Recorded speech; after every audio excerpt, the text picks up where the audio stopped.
His name is Paolo, and he's my dad.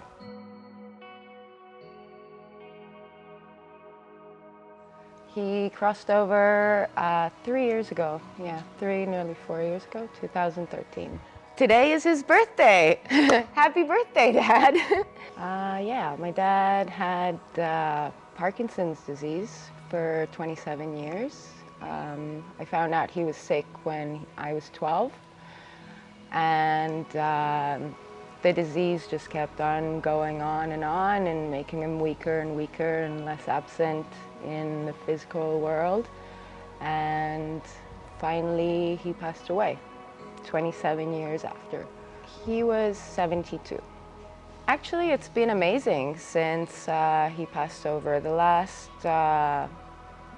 couple of months we spent together were, I think, the best months of our lives together. I was scared of his dying. I started grieving his death at the age of 12 when I found out he had this incurable disease. And so I would have nightmares and wake up screaming in the middle of the night, thinking, oh my God, my dad's gonna die, my dad's gonna die. Dad's gonna die. Every time I got a phone call from home, I'd be scared that something had happened to Dad.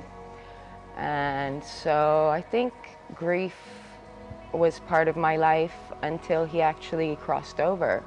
From that moment on, it all became a beautiful memory. It's a celebration to his life, and finally his freedom again as a spirit.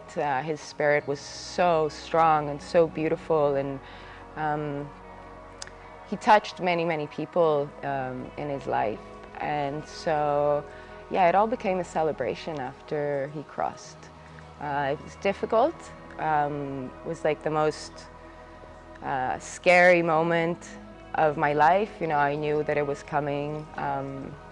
We actually let him die naturally, so we decided to stop all the cures and take him back home and just let him pass over. My father's illness brought me to study ayahuasca in the Amazon forest. I found out that in 1938, which is 2 years before my dad was born, 100 liters of this substance was taken to Merck laboratories in Germany, and with the claim of it possibly being a cure for Parkinson's and Alzheimer's.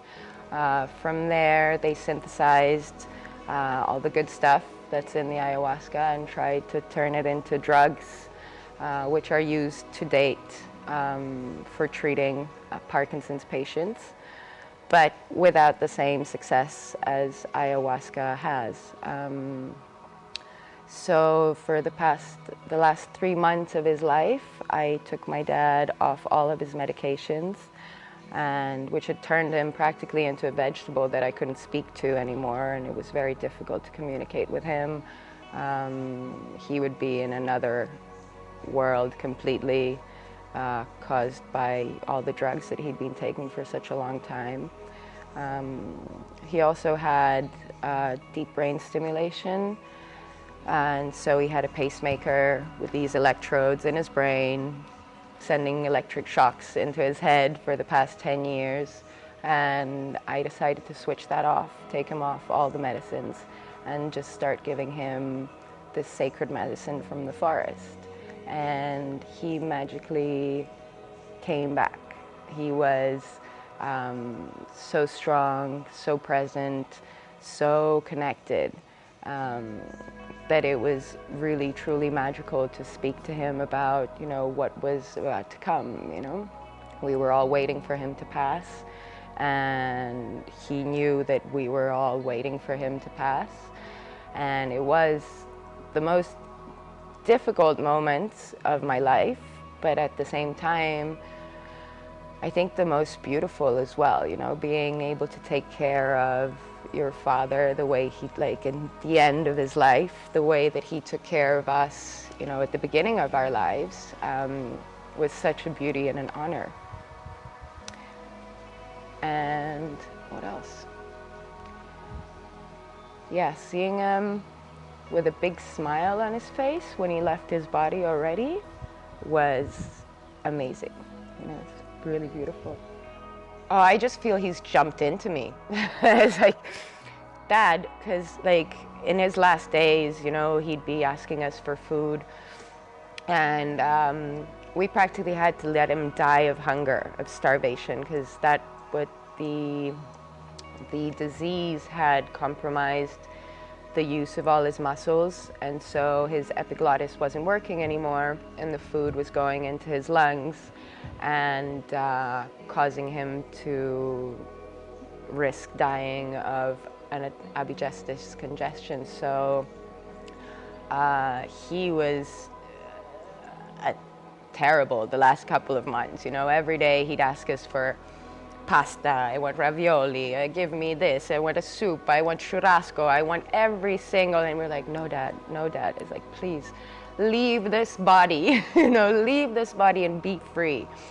And when he actually did cross over, I felt this amazing light and energy, and I could seriously feel that he was finally freed and that he understood everything that we spoke about in his last months of life. I think death is a beautiful, beautiful, beautiful journey that we're all going to take. It's the most, it's the adventure that really not many people, you know, can talk about.